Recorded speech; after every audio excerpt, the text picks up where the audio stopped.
So far, we had covered how to use a Linux servers and how to do SSH connection. Now we'll move into this Windows servers. Let's say if I'm creating an EC2 instances, choosing an AMA template, which is a Windows-based operating system. If it is a Windows-based server or Windows-based EC2 instances, I need to follow the different login method. So in this case, as I told you, Windows is different from Linux because it has a graphical interface.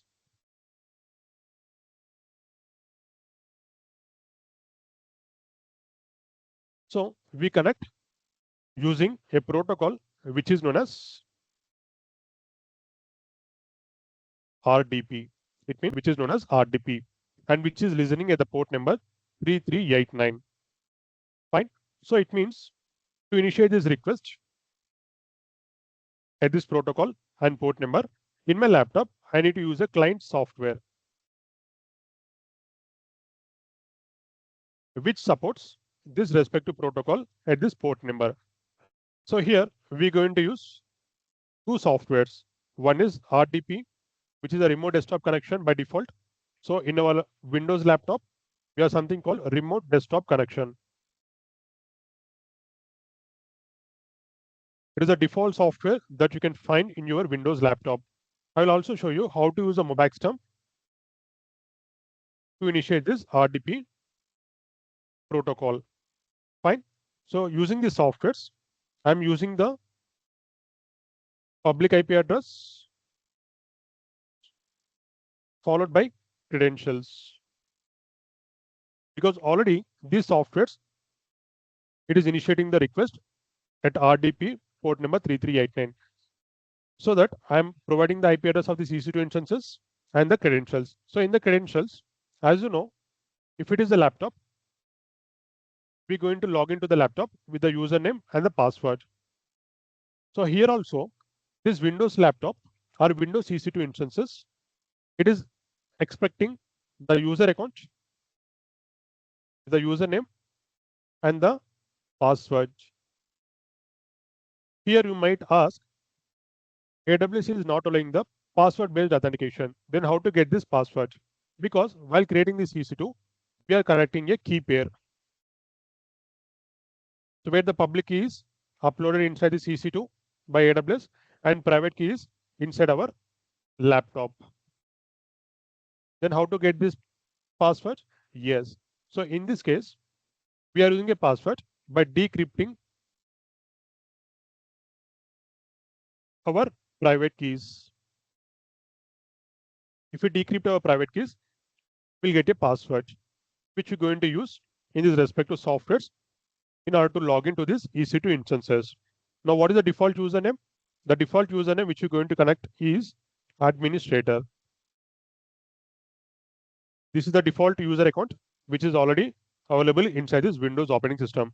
So we're going to log in to this respective user account using this password, which is decrypted from our private key. So let's see how to do this process using both remote desktop connection and the mobile system. Now here, one more thing before we go into practical. If you're initiating this request, here a security group or firewall will be attached to this EC2 instances.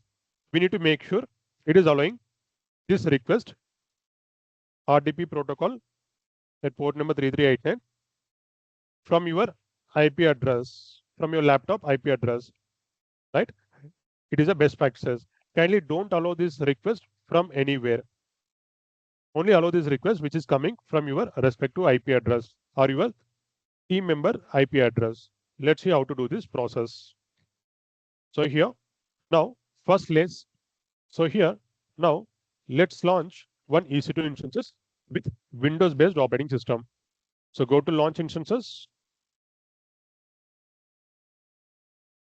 and give the name. I'm called as Windows Server. So this is the tag I'm providing to this respective instances. So I'm going to create the server from the same region. So once you provided this tag, select the AMI or software configuration template. Here I'm choosing this Windows-based operating system. So it is the latest version I'm going to the previous version as a 2022 base. Now, if you scroll down, we're going to select our hardware configuration from instance type. So for this also, I need a general purpose with 2 CPU, 1 GB RAM, which is free tier eligible. Okay. Now come to the key pair. So here you can use the existing key pair, right? If you want, you can also create a new key pair. Let me create a new key pair for this. So create a new key pair. So give the name. I'm called as Windows Server. Fine. So this is the key pair name that I provided. It means I'm going to get a private key in the .pem into my local laptop, and the public key is uploaded inside this EC2 instances. So just create this key pair. So where we are going to create two keys. One is a private key and one is a public key. Both are encrypted files. So if you see this, the public key is uploaded inside this EC2 and the private key is inside my local system download section, right? Now go with the default network settings. If you observe here, a firewall is created, right? It is creating a new security group or firewall. It is acting like a firewall to your EC2 instances, which is controlling the traffic for your instances. Think like it is like a watchman at the office entrance or at the college. Okay. So if the watchman allowing you, then only you can enter. In the same way, it is acting like a firewall or a security group, which is sitting in front of these EC2 instances. What are the rules that you are allowing? It will allow only the respective traffic or the respective request. So here, what I'm doing here, it is allowing RDP traffic or RDP request in order to make connection to your instances. So why this request is important? If anyone making a request or login connection, they require the RDP connection. So that is where we are allowing this RDP traffic, which will help you to connect to your instances. But are we allowing this RDP from anywhere? No, don't allow from anywhere. Instead of this, choose my IP address so that only from your laptop, if you're initiating the RDP protocol, then only it will accept that request. It is not allowing the request coming from other systems or other IP addresses. If you want to also give custom IP address, you can also provide your custom IP address range. Fine. So in this situation, as a best practices, I'm choosing my IP address only. Okay, that's it. So here we are getting the 30 GB storage, which is allocated to this EC2 instances with Windows-based operating system. Fine. Just launch these instances. Here you may have one doubt. For Linux, if you observe, we got only 8 GB, right? AWS is attached 8 GB storage only by default. But for Windows, AWS is allocating 30 GB. The reason is, as I told you, Windows operating system comes with CLI option like command line interface and GUI option. Because of GUI, or graphical user interface, this operating system is consuming a lot of internal storage of your hard disk. That is where it is providing extra GB, which is going to consume by this operating system itself. So just launch these instances now. Now the instance is successfully initiated and launched. Now go to view all instances. Now under the instances, it is a refresh button. If you do refresh, you can find where the two instances which we created, right? One is a demo web server, which is Amazon Linux based operating system. And one more we have created, which is a Windows based operating system. That is why I'm called as Windows Server. And it is a tag provided by the AWS to these instances. What is the state? It is in the running state. I'll tell you in detail what do you mean by this instance state. And what is the instance type? As I told you, it is a general purpose instances with this respect to size. Micro is a size. Status X, I'll tell you very soon what do you mean by this status X. And what is availability zone? As I told you, we created this server in this respective region, AP South 1. So here also, we got the server from the AP South 1 from this respective availability zone. You may ask, can we select our custom availability zone? Yes, we may select our custom availability zone also. Right? I'll tell you in the upcoming sessions how to select your custom availability zone. If you're not selecting any custom availability zone, AWS will choose itself any default availability zone. That is the reason. And under the details, you can see this is an instance ID, a unique ID to represent or to identify this server. So this ID is very vague. So in order to overcome this, that is where we are using the tag system, which is in the form of key value pair. So here the key is the name I'm using and the value that I provided is Windows Server. Fine. So if you go to details, via the public IP address. It is a unique IP address in order to identify this respective server or the network. Now, if you would like to connect to this server, select this server. After selecting this server, just go to connect button. Here they are the respective methods in order to connect this EC2 instances with Windows-based operating system. As I told you, it is a Windows-based operating system. Here, we need to use the RDP client software in our local laptop. If you're using the RDP client software in your local laptop, you need to follow these respective steps. Let's see how to do this. So here, if you see, we're going to log into this default user account, which is administrator. Now we need to get the password. As I told you, it is not reading the private key directly. We are converting the private key into password for the Windows-based servers. So we need to get the password here. So click on the get password. Now it is asking you to upload your private key file. So upload your private key file. So go to downloads. And this is a private key file which we created for this Windows. So Windows Server.pem. So select this and open. So if you see here, it is an encrypted file completely. This private key file looks like this. Now we're going to decrypt the password from this private key file. Just decrypt the password. See, now we got the password. So this is a password and this is a username. Now open the client software, whether you can use a Mobextem. So let me show you the Mobextem first. So go to the Mobextem. On the top left, you can see the sessions. So create a new session. Now here we're going to use a protocol which is known as RDP. So select this RDP protocol.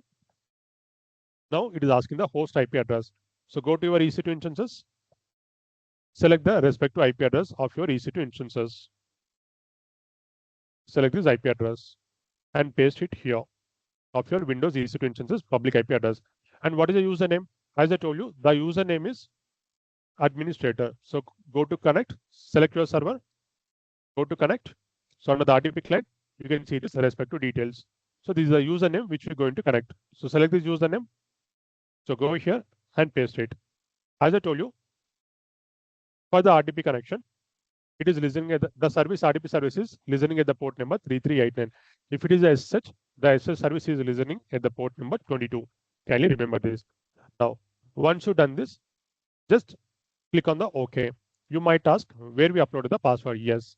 If you click on the OK, then immediately it will ask you for the password. How to get the password? Select this option. Now get the password. Upload your private key from the downloads. So this is a private key name. If you see Windows Server, just upload this private key and decrypt the password. So this is the password of my Windows Server. Just copy this once and go to the Mobextem and just paste it here. Just click on the OK. That's it. It is started initiating and making the RDP connection to our EC2 instances. The password for administration. Select no, right? Now, if you observe, it is successfully connected to our Windows-based operating system, which is created inside our EC2 instances. One more thing, as I'm going to tell you here, if you observe, we created a security group which is attached to this respective Windows server, right? So by default, it is open the RDP protocol at the port number 3389 only from my laptop IP address. It means if any person, even though if you know my EC2 instances, password and the username and the IP address, right? You may not connect to this server because the security group may stop you. The security group may stop you connecting to this server. It is only allowing the request which is coming from my respective laptop, not from everyone. So it is the best practices that you need to follow. Now, if you observe here, now we successfully connected to our Windows virtual machine, fine, which is looking similar to our local laptop. If you want, you can also go to my computer. Here you can see this PC and here you can access the files. I hope it is clear to everyone. Thank you.